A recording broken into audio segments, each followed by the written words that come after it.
So how did this passage, this sermon of it, what was particularly encouraging about it to you as you prepared people? Yeah, I mean, when I did the worksheet, I focused more on kind of this work of God in it. But because I tried to focus more on this grace and peace kind of being the blessings, um, it was just something that I was able to think like, hey, like this is true for me, and this is what I strive for. And also just wanting to encourage others because of it. I've tried to begin writing letters to people now. So, Okay, cool. I mean, I've done it before and stopped for like months. So, Wes, how were you encouraged by this sermon? Yeah, the biggest way I was encouraged was just how fleshing out that exile here, and the implication of being an exile somewhere is that we have a home somewhere else, and just reminding us as a believer that our home is in heaven, as he's writing to these exiles because their home is in heaven. So, usually in the New Testament, grace and peace are seen in the context of other words and sentences, but it was a really rich experience to just let Peter drop these bombs of grace and peace and just like meditate on them as truths in and of themselves. I was really encouraged by grace and peace. Very encouraged by the sermon, Nate, and specifically just when you were talking about the foreknowledge of God. I think that was the most encouraging part for me. You said, chosen by God, no matter the place or person. And so just even as exiles, being chosen is encouraging. So thank you. I like the connection of being exiled in the conclusion. You were saying we will not be exiles anymore.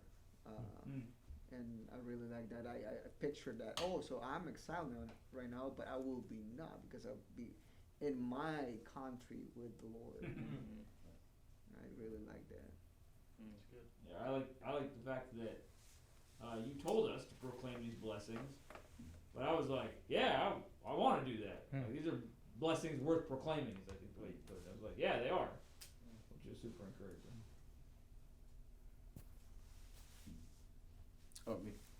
Yeah, along the lines with Jeremy, that so your question on how are you working to make his blessings known is kind of an encouragement and a bit of a challenge to my own ministry. So the encouragement was to make them known for God's people to be encouraged.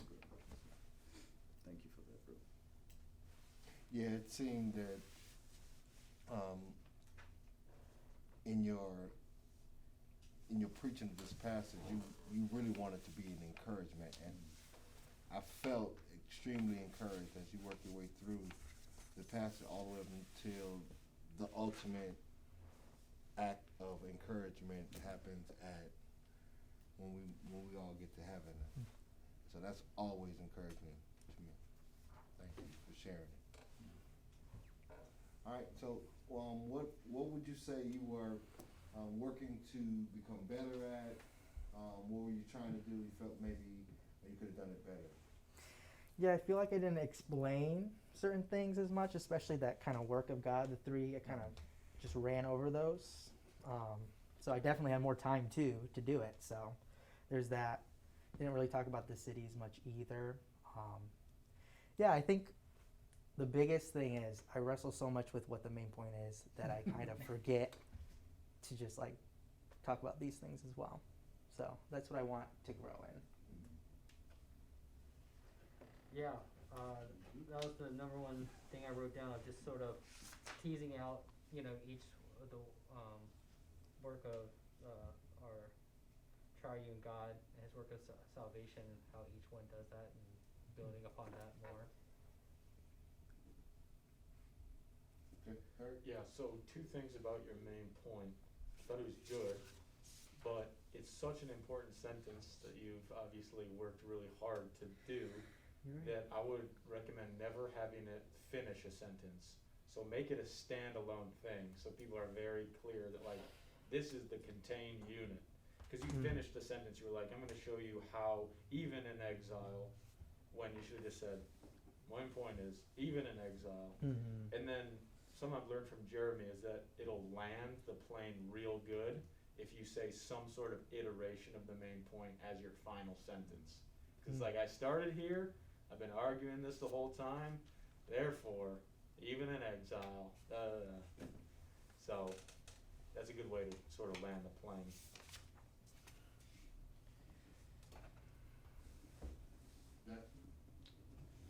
Yeah, Nathan, I thought there was some application here for leaders, but it felt just a little thin. If I was specifically in this leader or pastor sort of conference, it felt still pretty generic. I know that the main point you harped some application on was that first point with Peter, which was good, but I did feel the rest of it just felt a little thin on the application front. Tangible takeaways. Thank you. Yeah, you were very clear in the beginning. These are the things we're gonna talk about. We just went through the first one. I felt like you covered like Peter's example and the applications of that to the church. Then also you mentioned we as leaders of the church at some point you made a sentence have to do this.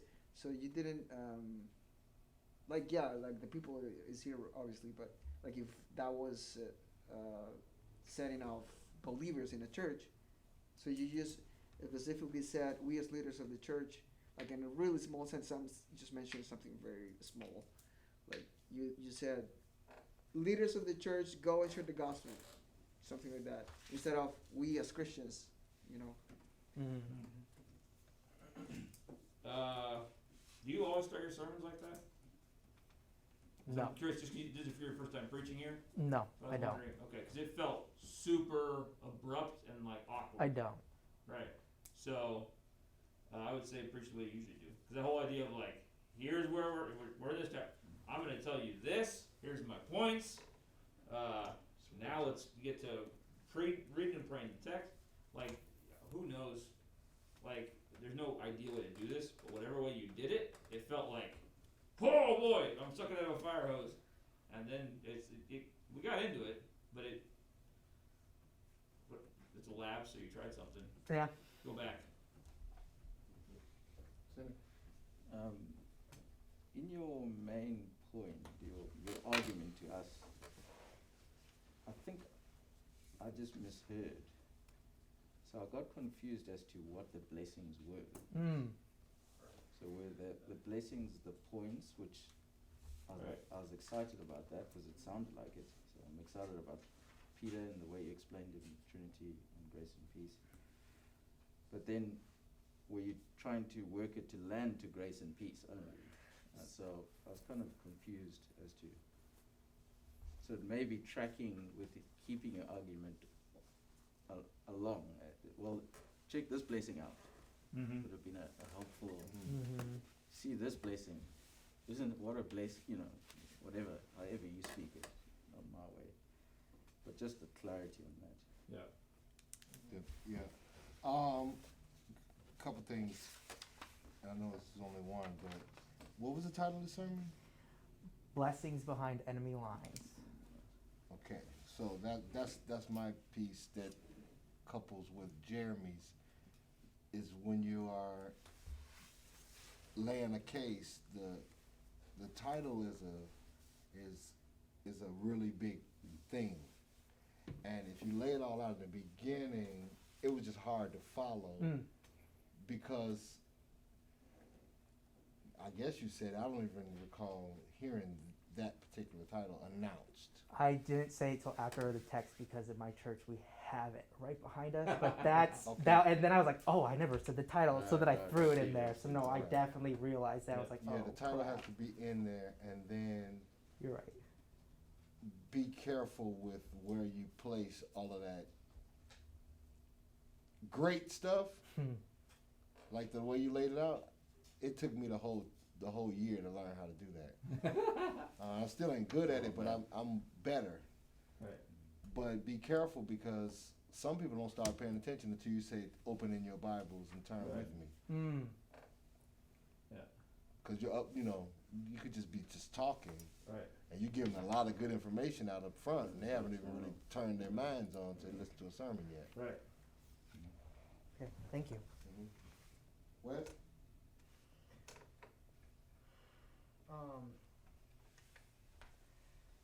Yeah, try not to be repetitive on things, but helping people connect those points with the overarching of like the blessing, Mm. so they can receive and like, hey, this is this is one of those blessings, like the leader, the work of God.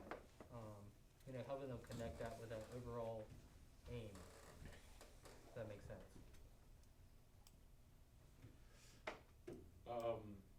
This is a tough text, Mhm. short, Yeah, sure. so it's tough, so I don't know what I would say, sort of, to answer this sort of critique, but what I'd say is like, I'm gonna throw it out there anyway. so, I Right. feel like you read a lot into Peter, an apostle of Jesus Christ. Mm. You read a ton into that. Now, in such a short passage, it's important, but so I don't know what to do, but I think that you probably put too much into that. Yeah, not saying that. I was just thinking, like, this is going to be the first sermon of my series, so I Right. wanted to hit on that, but you're right, if it's a standalone.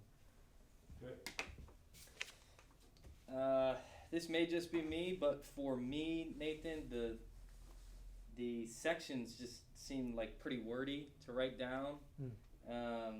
Like I couldn't get the third one because I was still writing the first two down, and then you repeated it, which was great. So I got it down, but it's tough. It's not very portable for me. But I also struggle with being too portable. When I preach, it's too short, but it seemed a little long. Hard to keep track of. Yeah, also like in the title, which is the main idea of the text, you said behind enemy lines. So I had a hard time like finding where are the enemy lines, like Mm.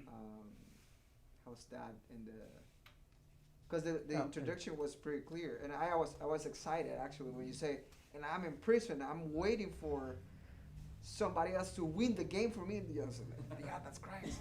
If I I- want to see that in the If passage. I were to give another critique of myself, it's I wrote things with places to go and then didn't go those way and didn't go back and take them out. Yeah. So I did that a few times and I noticed it as I was preaching. I was like, why did I not say that? It's normal, bro. Won't be your last time. Well, thank you. So I would say work on your transitions. Mm. So this two things come particularly clear. Because it felt the sermon felt kind of jerky. So particularly when you're going to a proof text for something, you were just like, by the way, Hebrews such and such says such and such. You're like, wait, why are we there? The one to Daniel was better, but still, like, work on those, and then also work on your transition instead of just like, and now we're done with point one, and now we're going to point two. Because you tried kind of, you're like, and that leads us to point two, and I was like, well, what leads us? Like the fact How that does you're it done lead with it? that or something? Mhm. So you just work on setting up the next point somehow, so that it feels like we're flowing into it instead of just like mini sermon one over, now it's mini sermon two, Okay. which is one of the hardest things to do, but it'll help with the flow a lot. Thank you. So back to your main argument, Nathan. When you said it, I wrote down.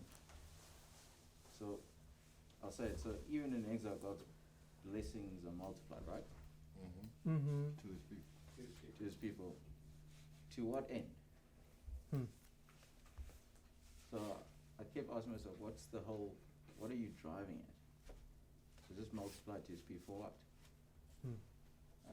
So maybe needing that in as you go through your points, because I think it's there. You just need to connect it.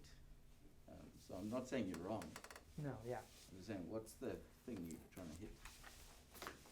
Yeah, I think it's taking the cookies and putting them on the bottom shelf so that little kids can get some. So explain this to little Carmen. She's 10 years old. She's bright, but she don't know the Bible like you do. Right. And so you got to make sure that she can reach it in order to enjoy it. Your subpoints. So the structuring is 2 verses. So I mean, but you had some subpoints, and you were saying in number 1, and I'm saying, wait a minute. I heard like number 2, and I was like, oh shoot, I didn't get number 1. Oh, So today. it's- Okay. It's being clear in your statement of it. The best person that I know to do this is Ramel. So he has a hybrid model where he has 2 outlines. One is the one that he announces, and the second one is the restatement of it. So when he goes back through and say, not only do we have thing 1, and then he has an explanatory statement or phrase that kind of summarizes it, and it makes for a smooth transition between the points. I try to do it. It's just it's not easy to do. I mean, it's a Ramel thing. Be clear, but if you can, in some way, in your mind, Yeah. rephrase it Right. so What you were that kinda you saying? can, with some sense of what was the point of the point. Okay. Yeah. Soup, I got a question for you. Mm-hmm. So can you give an example? That sounds interesting. I'm tracking. Can you give an example of how Ramel does that? I knew you were gonna say this. I can't do it from his sermon because I don't take notes like that. I can do it from one of mine where I tried it. So I'm preaching a sermon, and the point was God's identity. His name is the greatest. His locality, his throne is the highest, and his activity, his love is the deepest. It's like a caveat or like an. Right. So it's kind of an explanatory note on the side of your point. Just But what the were your point points? is his identity. Identity, locality, Mm. and activity, and then Right. the explanatory note was his name is the greatest, his Right. throne is the highest, his love is the deepest. Yeah. Type of thing. That's good. White Ramel over there. But you can clear, I hope I made that make sense. No. Right, cool. So what did you feel that you did well? Or that you tried it, gosh. you like this. What Sorry, I forgot I had to do this part too. You can't say nothing. you did some good stuff, man. Yeah, you did. Yeah, you did some good stuff. Goodness. Yeah, I mean, I just felt like I wanted to be somebody who pointed you to like the purpose through your suffering and what's the goal of it kind of thing. So I feel like that came across. Yeah, I enjoyed the reference to Daniel. Even when we were doing our worksheets, I was just like, that was such a good reference there and phrase there of God working in the midst of His people who are in exile and bringing that to that situation today and then us today. That was really good. Your capture the flag intro was fantastic, and it tied with your title really well. And then you had a callback during the Daniel reference that was like, yes, okay, I got that. That's great. Yeah. You could have run that even more. Right. Probably. Yeah, that was freaking gold mine, man. Thank you. I thought you did a nice job just putting out there some of the melodic line of the book, or the letter. I mean, if you were to keep preaching through this, that would be great. But even if this was a standalone, just giving some of that melodic line of First Peter, I think it was right before your first point. I thought it was great. I didn't read for word and may have changed some things on the fly because of what we learned today. So thanks. The couple applications, like encouraging to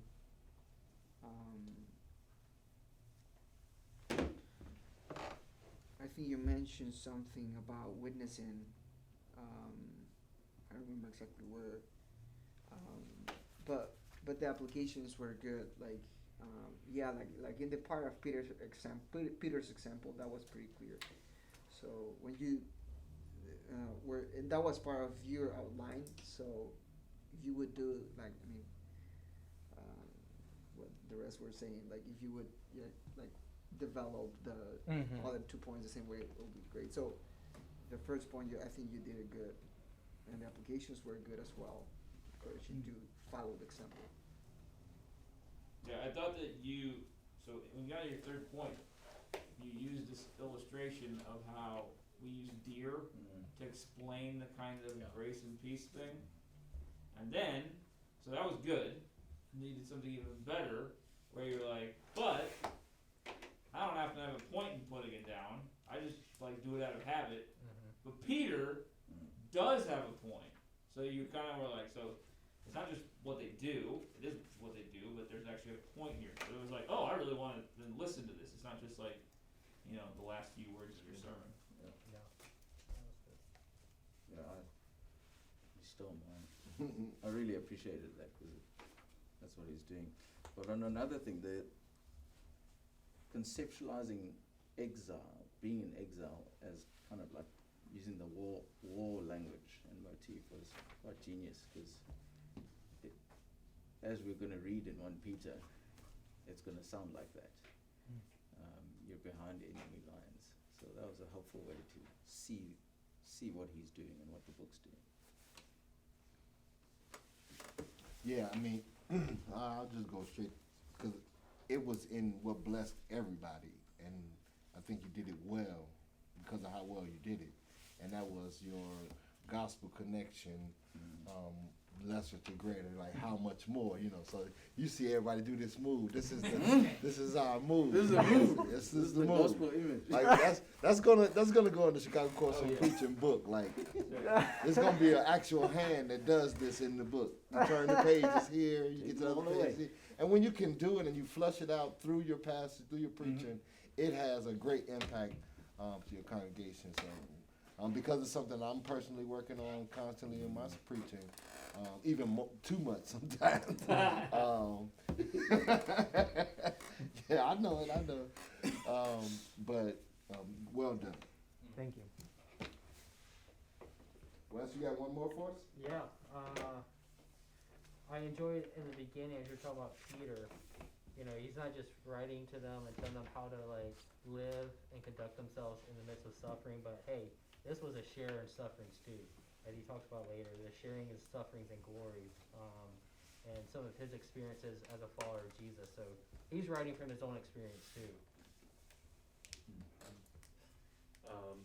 Pastoral prayers surrounding a sermon are not easy, and I thought that you modeled how to pray both before and after the sermon well. I was like, those were concise and helpful.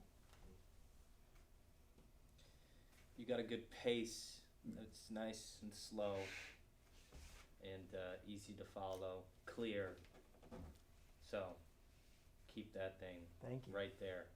That's something I've had to work on Yeah, it's over good. many years. It's really nice, easy to listen to. I still fail sometimes. You explained pretty well. I will say the word elect. We're explaining basically what does that means theologically. And it was clear. I will say you had success explaining that. But I thought you did, just to kind of what Wes's point about what you did in Daniel 2, I thought you did some good work with the king of Babylon, and you kind of problematized it. You're like, wait, doesn't that sound kind of crazy to you, like this king who captured? So there could have probably been some more work there, kind of fleshing out the story, just in case this gets to kind of Soup's point about you can't assume we all know the Bible that well. But I thought that really what you did with it, at least the way you kind of set it up, and you're like, yeah, actually this guy, right, these people were in exile to this guy, this is the guy who's saying this, did a lot of work for you. That was good. I agree with Bax's point on kind of speaking to pastors and developing the application more. But I thought there was enough to challenge us in your application. So how are you working his blessing, working to make known his blessings to his people? So that's a challenging question. And even when you're talking about obedience to Christ, and then you went to Hebrews, that was for good works. So you're working to challenge your hearer to obey and do what is right. Even though you're trying to be encouraging, blessings and all of that, but there was challenge in there, which could be. So I had not heard you, of course. We just met, and I was particularly impressed with your ability not to overdo a short passage and you were very calm and unrattled. And I don't know why I expected you to be nervous, like I used to be all the time, right? Seasoned preacher, I'm nervous as I don't know what. My preaching in front of you voice all. was shaking a bit. I was surprised. I didn't hear that. hasn't happened in a I didn't while. hear that. I didn't hear that. You were calm, you were poised, and even though you read a bit, you seemingly caught it, and you would like, okay, I need to look up a bit. Like I could see that you were thinking, okay, I'm looking down. I know I'm reading. They're gonna ding me on that. Oh yeah. And you that was a raised your, thought. like I could see it processing out, and to be able to do that and still keep your place Right. and space and pace, I thought that was well done. And preaching in the lab is not an easy thing. Thank you. The first time, so for your first time in the lab, I thought you did well to stay focused, remain succinct to the passage, and not preach 45 minutes on 2 verses. Right. You know, which could be done. And I've seen James Ford, well, I didn't mean to call his name. I've seen a guy preach these 2 verses, man. He got 8 points. Right. Sure. And, you know, where everything he's saying is in the passage, but is it necessary and palatable Right. and portable? I'm not sure. Right. So you made There it we go. portable for us. Thank you. Thank you guys.